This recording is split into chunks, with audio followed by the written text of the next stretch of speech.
ये क्या बकवास है। जब विराज ने देखा कि दीनू काका की बीवी ने एक जोरदार धमाके के साथ दरवाजा बंद कर दिया है, तो विराज से रहा नहीं गया और वो मन ही मन दीनू काका की बीवी को कोसने लगा था। विराज को अभी भी समझ में नहीं आ रहा था कि वो यहाँ सुषमा आंटी के पीछे पीछे क्या करने आया था। क्या वो अपने आप को यहाँ ह्यूमिलिएट करवाने आया था? कुछ ऐसे ही सवाल अब विराज के दिमाग में घूम रहे थे। प्लीज, अब मैं करोड़पति हूँ, मुझे कचरा उठाए हुए जमाना बीत गया है। आई बात समझ में? हालांकि ये सिर्फ विराज के मन के विचार थे, जिन्हें उसने दीनू काका की बीवी के सामने नहीं रखा था। लेकिन अगर रखता भी तो क्या होता? दीनू काका की बीवी को विराज की बात सुनने में कोई इंटरेस्ट ही नहीं था। जब से विराज दीनू काका के घर से बाहर आया था, वो काफी डिप्रेस्ड लग रहा था। जब उर्वशी और जितिन ने विराज को इस हाल में देखा, तो उन दोनों की बहुत इच्छा हुई ये जानने की कि आखिर माजरा क्या है। लेकिन उन्होंने सोचा कि शायद विराज और भी ज्यादा डिप्रेस्ड या फिर गुस्सा हो जाएगा। इसीलिए उन दोनों ने ही अपने मुंह पर ताला लगा दिया था। अरे लड़के, तुझे क्या हुआ? इस तरह से गुस्सा क्यों हो रहा है? जब सुषमा आंटी ने देखा कि विराज ने अपना मुंह लटका रखा है और वो किसी से भी बात नहीं कर रहा है, तो तुरंत ही सुषमा आंटी ने मुस्कुराते हुए विराज से सवाल पूछ लिया था। दादी, मैं गुस्सा नहीं हूँ, लेकिन मुझे समझ में नहीं आ रहा है कि क्या आपका वहां जाना वर्थ इट था? आप उनसे इतने अच्छे से मुस्कुराते हुए बात कर रहे थे, उनका हाल जानने गए थे, लेकिन उन्होंने क्या किया? उन्होंने आपको इतनी गंदी नजरों से देखा, आपकी बेइज्जती की, मेरी बेइज्जती की, लेकिन उसके बाद भी आप उन्हें फ्लैटर करने की कोशिश कर रहे थे, मुझे उन्हें थैंक यू बोलने के लिए कह रहे थे। क्यों? क्यों दादी? अचानक से विराज को एहसास हुआ कि उसके दिमाग में उस हादसे का इतना कचरा भर गया है कि अब उसे समझ ही नहीं आ रहा था कि वो आगे क्या बोले। विराज को इस तरह परेशान होता हुआ देखकर सुषमा आंटी ने एक गहरी सांस भरते हुए कहा, अच्छा लड़के, तू तेरी दादी से इतने सवाल कर रहा है। तू भी तो इस गांव में अपनी मर्जी से आया ना? और तुझे क्या लगता है कि तेरी दादी को हर्ट नहीं होता जब वो देखती है कि कोई गांव वाला उसके पोते के साथ गलत कर रहा है? आया बड़ा मुझे सिखाने वाला। सुषमा आंटी के तेवर भी बदलते हुए नजर आ रहे थे। जब विराज ने सुषमा आंटी के मुंह से निकली वो बात सुनी, तो अचानक से विराज का दिल थम सा गया था। विराज ने सोचा था कि सुषमा आंटी को कुछ भी पता नहीं चलता है, लेकिन ऐसा नहीं था। सुषमा आंटी को सब कुछ समझ में आ रहा था। बस फर्क ये था कि सुषमा आंटी ने कुछ भी कहा नहीं था। इसी के साथ सुषमा आंटी ने बोलना जारी रखा, विराज, तू मेरा लाडला पोता है, तुझसे मैं कुछ भी छुपाना नहीं चाहती। दरअसल मैंने वो सब इसलिए किया क्योंकि मैं तेरा टेस्ट एक्सपीरियंस करना चाहती थी। मैं ये देखना चाहती थी कि मेरा पोता लोगों के मुंह से रोज किस तरह की बातें सुनता है, मेरे पोते का रिएक्शन क्या होता है। मैंने देखा कि तूने बहुत पेशेंटली उस मैटर को हैंडल किया। अगर मेरा पोता इतने पेशेंस के साथ हर चीज हैंडल कर सकता है, तो तेरी दादी क्यों नहीं कर सकती? सुषमा आंटी के मुंह से निकले शब्दों को सुनकर विराज का दिल मोम की तरह पिघल गया था। जिस दादी पर उसे पहले गुस्सा आ रहा था, वही गुस्सा अब गिल्ट में बदल गया था। और इसी के साथ विराज ने मन ही मन कसम खाई कि अब वो सुषमा आंटी को फ्यूचर में किसी भी दुख या दर्द से नहीं गुजरने देगा, होता हो तो विराज जैसा। जब सुषमा आंटी ने देखा कि उनका पोता पूरी तरह से भावुक हो गया है, तो तुरंत ही सुषमा आंटी ने फिर से उस मैटर को बाहर निकालते हुए कहा, सुन लड़के, तू जानना चाहता है ना कि मैंने दीनू की बीवी को क्यों कुछ नहीं कहा? क्योंकि पास्ट में दीनू की बीवी मेरी गैर मौजूदगी में तेरा बहुत ध्यान रखती थी। बेटा, कर्जा ऐसे ही चुकाया जाता है। पानी की एक बूंद भी किसी के घर का पीना कर्जा होता है। और उसने तो तेरे लिए बहुत किया है। भले ही आज वो कैसी भी हो, लेकिन पहले वो ऐसी नहीं थी। तो हमें हमारी काइंडनेस कभी नहीं भूलनी चाहिए। और अगर उसने हमें कुछ भी बोल दिया तो क्या हुआ? ना तो हमने कुछ खोया और ना ही हमने कुछ पाया। समझ आया? समझ गया दादी, आप परेशान मत हो। आपकी बात सुनने के बाद मुझे काफी बेटर लग रहा है, रिलैक्स्ड महसूस करते हुए विराज ने कहा। लेकिन सुषमा आंटी की बात की जाए तो वो शुरू से ऐसी ही थी। उनके लिए डिसएडवांटेज होना किसी ब्लेसिंग से कम नहीं था। इसीलिए इस उम्र में भी उनका मूड बहुत अच्छा था। भले ही दीनू काका की बीवी के मुंह से उन्होंने कुछ भी क्यों ना सुना हो, शायद ये उनके विजडम का कमाल था। इस मैटर को अलीबाग गांव में ही निपटाने के बाद विराज और उसकी पूरी पलटन मुंबई शहर लौट आई थी। जब वो लोग मुंबई पहुंचे तो ऑलरेडी रात हो गई थी। जितिन ने कार सीधा गुलमोहर गार्डन के विला नंबर 4 पर जाकर ही रोकी। जैसे ही उर्वशी की नजर विराज के विला नंबर 4 पर गई, वैसे ही उसकी आंखें फ्रोज हो गई थी। वैसे तो उर्वशी ने सबके सामने कहा था कि उसे विराज जिंदल पर बहुत भरोसा है, लेकिन कहीं ना कहीं उसके दिल में एक कसक जरूर थी। लेकिन विराज का शानदार विला देखने के बाद उर्वशी के मन से वो कसक हमेशा के लिए निकल गई थी। वाओ, इतना बड़ा और शानदार घर 1 करोड़ से कम का तो नहीं ही होगा, है ना?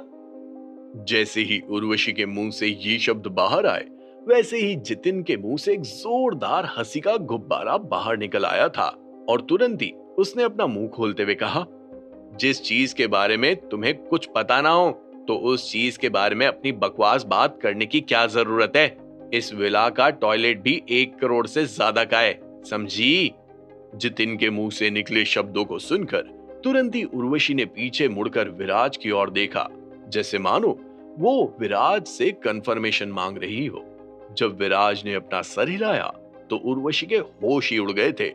बड़बड़ाते हुए उसने कहा, ओ माय गॉड, 1 करोड़ रुपए में सिर्फ एक टॉयलेट? बॉस, आपको सर्विस देकर मैं बहुत पैसा इकट्ठा करूंगी, क्या उसके बाद आप मुझे एक टॉयलेट देंगे? क्या? उर्वशी के मुंह से निकले शब्दों को सुनकर विराज के तोते उड़ गए थे। विराज अब बड़ा हो गया था, लेकिन पहली बार उसने किसी के मुंह से ये सुना कि उसे टॉयलेट चाहिए। विराज शॉक्ड था और अगले ही पल उर्वशी ने विराज को और भी ज्यादा शॉक्ड कर दिया। क्या हुआ बॉस, क्या आप मुझे एक टॉयलेट नहीं दे सकते? उर्वशी के मुंह से निकले शब्दों को सुनकर विराज ने धीमी आवाज में उर्वशी से कहा, उर्वशी, तुम यहाँ अच्छे से काम करो, पैसा कमाओ और अपने दादाजी को ढूंढो।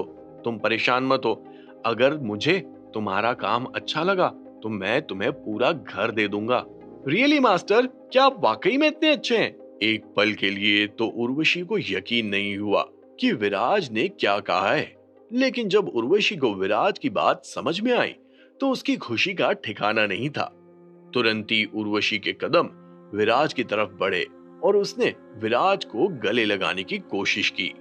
अगर विराज अभी जवान नहीं होता और उसकी हाइट ठीक ठाक नहीं होती, तो उसकी भावनाओं और उसके शरीर की ताकत में बहते हुए विराज अभी जमीन पर लोटपोट कर रहा होता। अरे अरे, बस बस बस भी करो यार, ये सब करने की कोई जरूरत नहीं है। जाओ, घर को अच्छे से देख लो। उर्वशी को अपनी ओर आता हुआ देखकर विराज के कदम तुरंत ही पीछे की तरफ बढ़े और विराज ने उर्वशी के उस एक्शन को रोक दिया था। जब उर्वशी ने विराज का ये हाल देखा तो उसके मुंह से भी हंसी का गुब्बारा निकल आया था और वो इतनी खुश थी कि पूरे घर में लहराते हुए गाने गुनगुनाने लगी थी। उर्वशी को इतना खुश देखकर विराज भी बहुत खुश था, क्योंकि आखिरकार विराज ने उर्वशी को नर्क भरी जिंदगी से निकाला था और वो उसे एक अच्छी जिंदगी देना चाहता था। थोड़ी देर बाद विराज ने उर्वशी से कहा, चलो आओ, तुम्हें तुम्हारा कमरा दिखा देता हूं। ये बोलते हुए विराज के कदम एक कमरे की तरफ बढ़ने लगे थे। उर्वशी विराज को फॉलो कर रही थी। जैसे ही विराज ने कमरे का दरवाजा खोला, वैसे ही उर्वशी के तोते उड़ गए थे। Dressing table, chair, TV, AC, chandelier, शानदार बेड। एक लड़की को और क्या चाहिए होता है? वो लड़की जो सीधा पहाड़ों से निकलकर यहाँ आई थी, उसके लिए ये डेकोरेशंस किसी जन्नत से कम नहीं थे। जब सुषमा आंटी ने उर्वशी के फेशियल एक्सप्रेशंस देखे तो उन्होंने मुस्कुराते हुए उर्वशी से कहा, उर्वशी, चूंकि मैं देख सकती हूँ कि तुम्हें ये घर और ये जगह बहुत पसंद आई है, तो तुम्हें यहीं रहना चाहिए और आज से तुम मेरी पोती हो। ये घर आज से तुम्हारा भी है। दादी। जैसे ही सुषमा आंटी के मुंह से वो शब्द बाहर आए, वैसे ही विराज के तेवर अचानक से बदल गए थे। अपने दांतों को पसीजते हुए तुरंत ही विराज ने सुषमा आंटी से कहा, अभी अभी तो आपकी इस लड़की से मुलाकात हुई है और एक झटके में ही आपने उसे अपनी पोती बना दिया। आपको और कितने पोता पोती चाहिए? विराज की टोन को देखकर सुषमा आंटी को पता चल गया था कि विराज डिससैटिस्फाइड है, लेकिन सुषमा आंटी कौन सा कम थी। तुरंत ही उन्होंने अपना मुंह खोलते हुए कहा, तो तुझे इतना डिसअपॉइंटेड होने के लिए कौन कह रहा है? नंदनी इतनी अच्छी लड़की थी, लेकिन तूने उसे यहाँ से भेज दिया। अब अगर तू मुझे परपोता या पड़पोती नहीं दे सकता, तो क्या मैं किसी को अपनी पोती भी नहीं बना सकती? सुषमा आंटी के मुंह से निकले शब्दों को सुनकर विराज को समझ नहीं आ रहा था कि उसे क्या करना चाहिए। वो एकाएक शांत हो गया था। अगर अभी विराज अमीर नहीं होता और उसकी मंथली सैलरी अगर 40 या 50 हजार होती, तो विराज शादी करने का जरूर प्लान करता। लेकिन एक उम्र के बाद लड़कों को आजकल लड़कियां कहाँ मिलती हैं? ऊपर से लड़कियों की फरमाइशें तो देखो, खुद कैसी भी हो, लेकिन उन्हें अपने लिए शाहिद या रणबीर ही चाहिए। खैर, अगर विराज की सिचुएशन वैसी होती तो वो ऐसे काम करता, लेकिन यहाँ तो विराज की सिचुएशन पूरी अलग थी। भाई साहब के पास 1000 बिलियन का खजाना था। ऊपर से उसके नाम पर एक इंटरनेशनल कंपनी भी थी। अब इतना कुछ होने के बाद विराज को लड़की की टेंशन कैसे हो सकती थी? एक ढूंढो, हजारों आएंगी। इसीलिए वो शादी के मामले में हमेशा चिल रहता था। ठीक है दादी, आपको मेरी बीवी और आपके परपोते या परपोती के बारे में चिंता करने की कोई जरूरत नहीं है। अब जब मेरे पास पैसा है, तो मेरे पास वाइफ क्यों नहीं हो सकती है? ये सारी बातें बाद में। अभी आप अच्छे से आराम करो, क्योंकि हमें कल फिर से अलीबाग गांव के लिए निकलना है। उसके बाद मैं आपके लिए इससे भी बड़ा घर बनाऊंगा और फिर देखते हैं कि अपन को कौन बुली करता है। विराज जिंदल की बात सुनने के बाद सुषमा आंटी को ना चाहते हुए भी अपने कमरे में जाना पड़ा और उन्हें सोना पड़ा। जब विराज ने देखा कि सुषमा आंटी फाइनली अपने कमरे में जाकर सो गई है, तो विराज ने चैन की सांस ली। उसी समय विराज ने देखा कि जितिन एक भीनी मुस्कान के साथ उसी को देख रहा था। ये देखकर विराज को इतना गुस्सा आया कि उसने तुरंत ही जितिन की हेकड़ी निकालते हुए कहा, अगर इसी तरह तुम हंसते रहोगे तो एक दिन मैं तुम्हें इसी तरह रुलाऊंगा। जैसे ही विराज के मुंह से ये शब्द बाहर आए, वैसे ही जितिन की सिर्फ हंसी ही नहीं, वो खुद भी गायब हो गया था और अपने कमरे में चला गया था। जितिन के वहां से जाने के बाद विराज ने भी तय किया कि उसे भी अब अपने कमरे में जाकर थोड़ा आराम करना चाहिए। विराज के लिए आज का दिन काफी थकाने वाला था। जब विराज अपने कमरे की ओर बढ़ रहा था, तब उसने देखा कि उर्वशी लिविंग रूम में खड़े होकर पूरे कमरे को अच्छे से निहार रही थी। ऐसा घर उसने पहली बार देखा था। तुरंत ही विराज ने उर्वशी से कहा, अगर तुम चाहो तो तुम यहां भी सो सकती हो। मास्टर, मैं आपको फॉलो करना चाहती हूँ। विराज के मुंह से निकले शब्दों को सुनकर तुरंत ही उर्वशी ने विराज के सामने अपना प्लान रखा। क्या? अचानक से विराज चमक उठा। नहीं नहीं, बिल्कुल भी नहीं, तुम मेरे साथ नहीं सो सकती। तुरंत ही विराज ने उर्वशी से अपना पीछा छुड़ाना चाहा और तेजी से विराज के कदम अपने कमरे की तरफ बढ़ने लगे। क्या होगा आगे? क्या उर्वशी की आज की रात विराज के कमरे में निकलने वाली थी? क्या विराज उर्वशी से अपना पीछा छुड़ा पाएगा? अगर हाँ, तो कैसे? कल की रिबन कटिंग सेरेमनी में क्या होने वाला था?